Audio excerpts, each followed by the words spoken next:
करें यार इस पहाड़ पे चढ़ना है, यार उस पहाड़ पे चढ़ना है ना, तो बाज़ औक़ात दोस्त प्लान कर रहे होते हैं कि पिकनिक पे उधर चलते हैं, इधर चलते हैं। गिलगित बल्तिस्तान से आप देखें जी फ़लान है फुटबॉल में, चाहे वो मेल हो फीमेल हो, फुटबॉल में चले गए, वॉलीबॉल में चले गए, बॉक्सिंग में चले गए, स्कीइंग में चले गए। मतलब हर दिन ही हमें कुछ ना कुछ नया मतलब सुनने को मिलता है कि आज गिलगित बल्तिस्तान की रिप्रेजेंटेशन, जो कि अच्छी बात है कि हमारे नौजवान जा रहे हैं प्रोफेशनल स्पोर्ट्स के अंदर। जैसे अगर हम स्कीइंग की बात करते हैं तो जितने अब तक रिप्रेजेंटेशन हुई हैं पाकिस्तान की, इवन ओलंपिक्स में भी गए हमारे करीम भाई और अब्बास भाई जो नलतर के हैं वो चले गए हैं, और भी लड़कियां जो हमारी हैं वो, और जो जितने भी आप विंटर स्पोर्ट्स में अभी तक पाकिस्तान को रिप्रेजेंट किया है वो सब जीबी के हैं, गिलगित बल्तिस्तान के हैं। शऊर आएगा, एक तो एक्सपोजर आ जाता है, जैसे कि मैं इतने कंट्रीज़ घूमा, ठीक है, आई डोंट थिंक सो कि मैं इतना बुक से सीखता जितना कि मैं प्रैक्टिकली वहाँ पे गया, लोगों के साथ उठा बैठा, डिफरेंट कल्चर, डिफरेंट हेरिटेज, ठीक है। आज हमारे साथ मौजूद है हमारे बहुत ही एक टैलेंटेड फ्रेंड फजल वदूद, जो कि गिलगित बल्तिस्तान से ताल्लुक़ है इनका, और बहुत यंग है, सिर्फ 22 साल के हैं। और सबसे अच्छी बात या खुशी की बात यह है कि इन्होंने पाकिस्तान में और पाकिस्तान से बाहर बहुत जगहों में पाकिस्तान को रिप्रेजेंट किया है। एक एथलीट हैं, स्कीइंग करते हैं और स्पोर्ट्स क्लाइंबिंग में ये पाकिस्तान को काफ़ी जगहों पे रिप्रेजेंट करके आए हैं। रिसेंटली भी ये world championship last month China में, एंड नाउ ओलंपिक के जो क्वालिफायर्स हैं वो इंडोनेशिया में करके आए हैं। और हमने सोचा कि इतना ज़्यादा टैलेंट है तो हम अपने पास को ज़रूर बुलाएंगे। सो फजल, वेलकम टू आवर प्रोग्राम। मैं आपका लिख रहा था जितना आपके अचीवमेंट्स हैं, बट मुझे मैं भूल गया क्योंकि इतने ज़्यादा आपने माशाल्लाह से आपकी अचीवमेंट है। तो सबसे पहले बिफोर वी स्टार्ट मैं चाह रहा हूँ कि एक दफ़ा क्विक गो थ्रू कराएं, आप क्या कुछ अचीव कर चुके हैं अभी तक। थैंक यू सो मच एहसान भाई।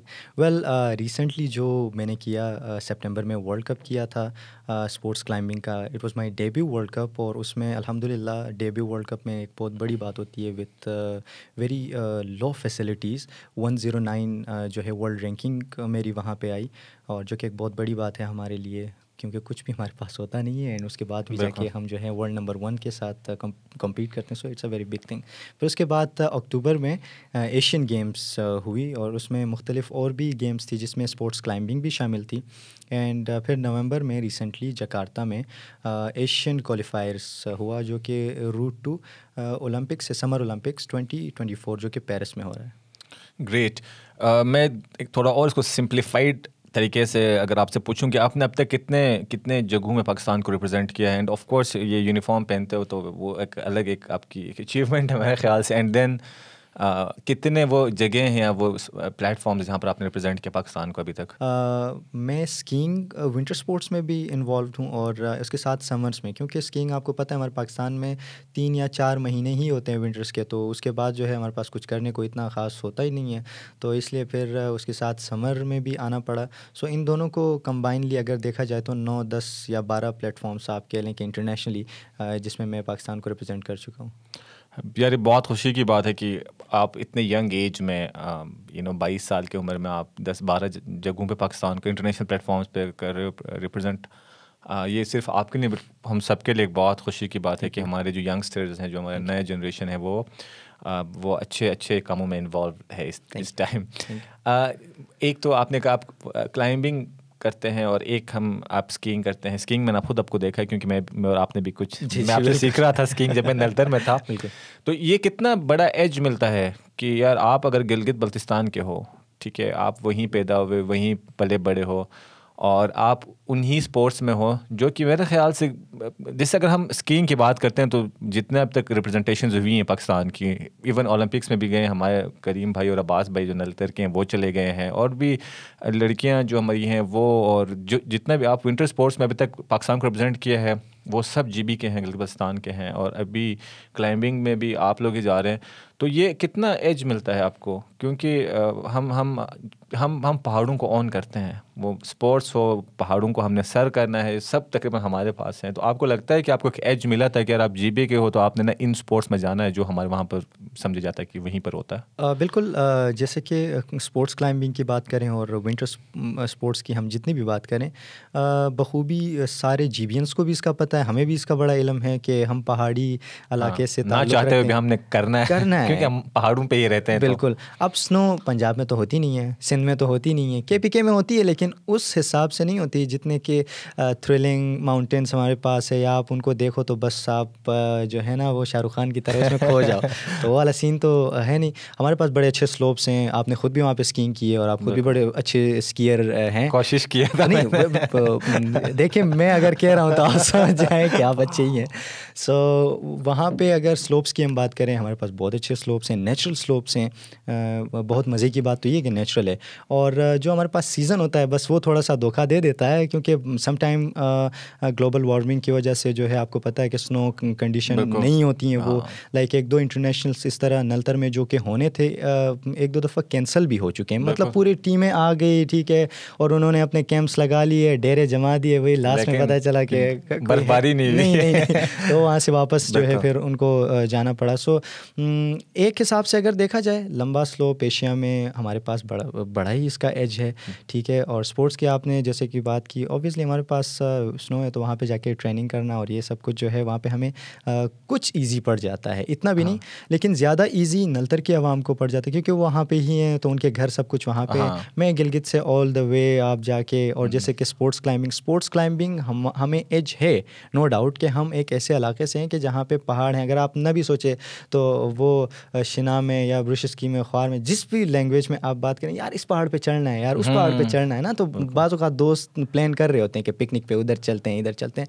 लेकिन वहाँ पे एक चीज़ मैं ये समझूंगा कि डिसएडवांटेज के हमारे पास क्लाइंबिंग वॉल नहीं है, ठीक है। क्योंकि स्पेसिफिकली जो क्लाइंबिंग है वो एक हॉबी है जिसे हम माउंटेन क्लाइंबिंग कहते हैं, ठीक है। उसका जो है स्पोर्ट्स के साथ कोई लेना देना नहीं है, वो एक प्रॉपर स्पोर्ट्स नहीं है ऑफिशियली।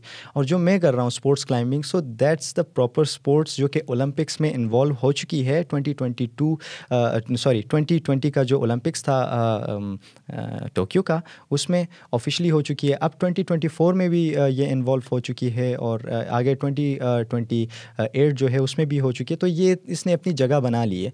तो अब हमें चाहिए कि हम एक स्टेप आगे बढ़े माउंटेन क्लाइंबिंग से, अब हम स्पोर्ट्स क्लाइंबिंग की तरफ आएँ, क्योंकि ऑब्वियसली हर एक बंदा जो है माउंटेन क्लाइंबिंग की तरफ तो नहीं जा सकता। स्नो, बहुत सारे लोग इस तरह हैं कि जो स्नो को पसंद भी नहीं करते, ठीक है, वो सर्दी बर्दाश्त नहीं कर सकते हैं, ठीक है। सो ये चीज़ ये है कि एक तो स्पोर्ट्स है, क्विक स्पोर्ट्स है, थ्रिलिंग है, और जैसे कि वर्ल्ड रिकॉर्ड इस वक्त 4.98 सेकेंड्स है।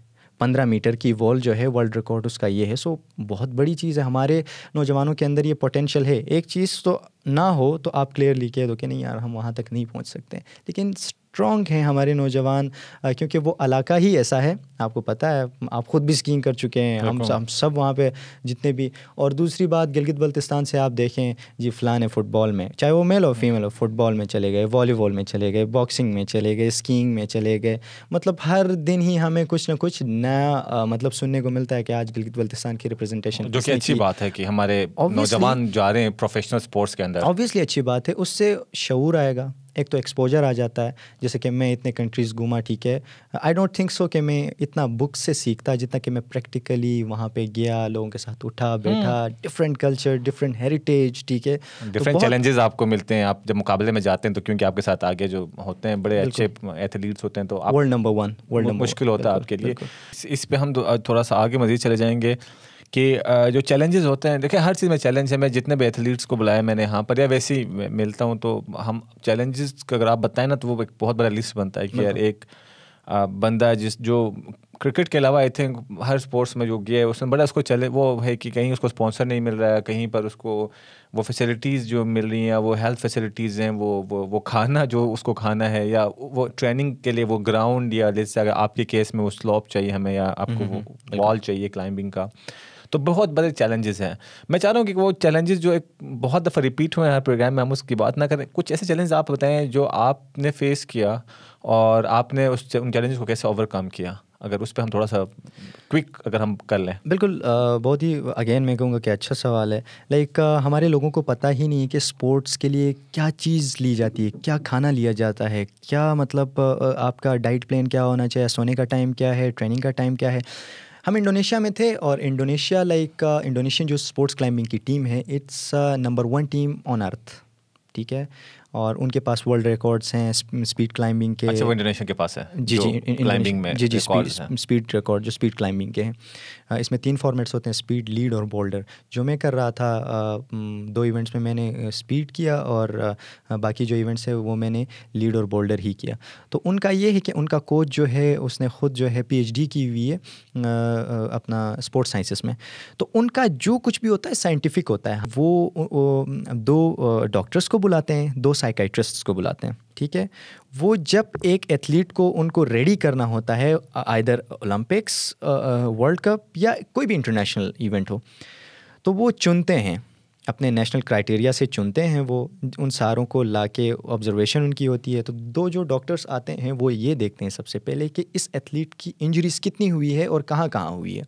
तो जब वो देखते हैं डॉक्टर्स दोनों, ठीक है, इस एथलीट की ये इंजरीज हुई है, यहाँ पे हुई है, तो वो फिर ये बताते हैं उस कोच को कि इस इंजरी से इसको आगे कितना सफ़र करना होगा, या ये काबिल है इसके कि ये आगे जाएगा, तो इसको जो है ये इंजरीज गवर्नमेंट का जो पैसा उन पे लग रहा है या आपकी एफ़र्ट लग रही है, जो टाइम लग रहा है, वो ज़ाया हो सकता है या नहीं हो सकता।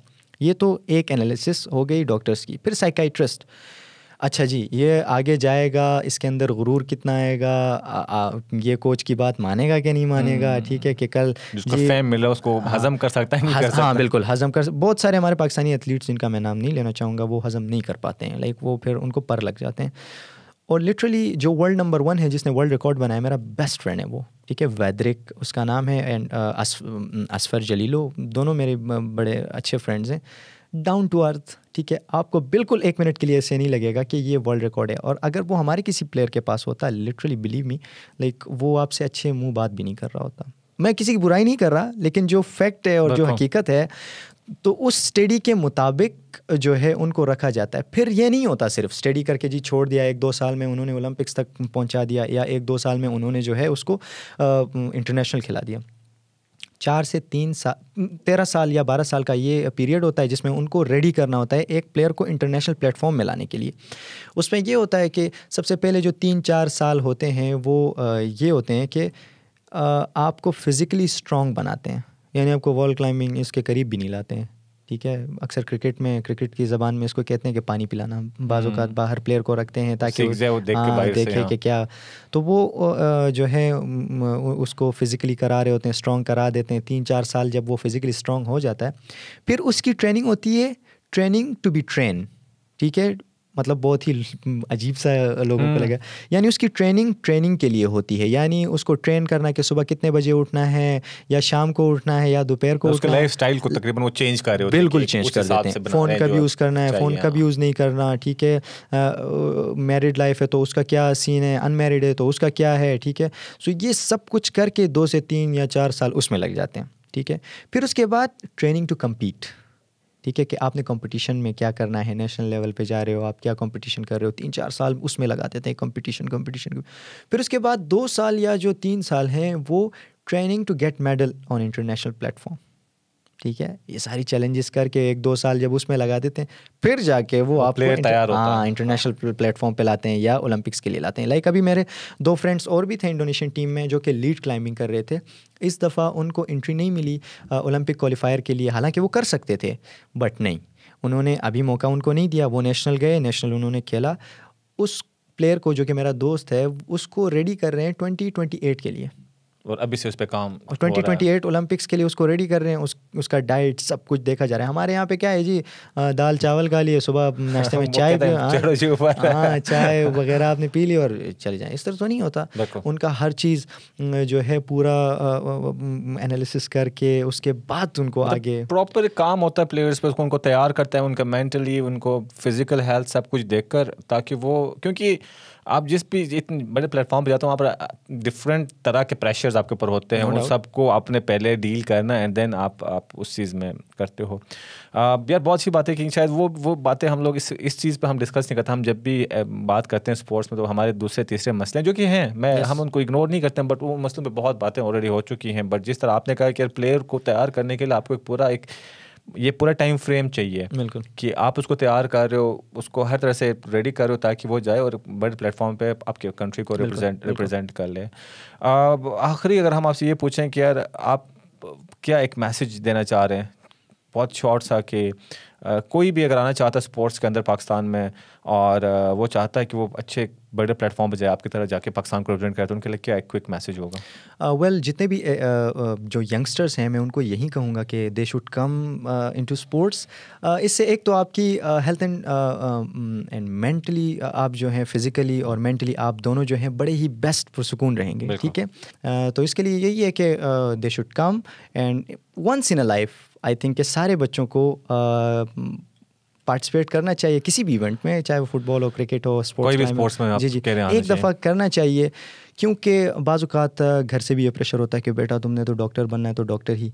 हम कोई नहीं होते हैं किसी का फ्यूचर डिसाइड करने वाले, ठीक है। आप बच्चे को पढ़ाई में भी देख लें, आप स्पोर्ट्स में भी देख लें, इफ़ ही और she is performing good in sports, ठीक है, पढ़ाई से ज़्यादा, तो आई थिंक मौका देना चाहिए। अगर सिंगिंग में जाना चाहते हैं सो they should go in singing. मतलब रोक टोक नहीं होनी चाहिए, क्योंकि हमें एक दफ़ा ही लाइफ मिलती है, ठीक है, उसमें भी रोक टोक वो होगी कि उधर मत जाओ, ये मत करो, वो मत करो, तुमने जब पढ़ना है, क्या पता वो पढ़ाई से अच्छा नाम अपने मुल्क का, अपने इलाके का, अपने लोगों का किसी और फील्ड में जैसा आप लोग कर रहे हैं। बिल्कुल इसी तो तरह आप कहते हैं कि ऐसा आप अपॉर्चुनिटीज़ दें, उनको मौका दें कि यार पढ़ाई के अलावा अगर वो कुछ लाइफ में करना चाहें तो एक दफ़ा वो टेस्ट कर लें। इंशाल्लाह मैं प्लान भी कर रहा हूँ कि अपने जो है न्यू जनरेशन जो हमारी है, यंगस्टर्स हैं, उनको इस गेम की तरफ लाऊं। मैं इस पे प्लानिंग कर रहा हूँ कि इंशाल्लाह गिलगित के अंदर या पाकिस्तान के अंदर, स्पेशली मेरा फोकस गिलगित है क्योंकि वो बैकवर्ड एरिया है, अभी अभी डेवलप हो रहा है पाकिस्तान के बनस्बत। ये कि हाँ आपको देखकर हमारे और जो नया जनरेशन है, नए लड़के लड़कियां हैं जो स्पोर्ट्स में जाना चाह रहे हैं, वो आपको देखकर आपसे इंस्पायर हो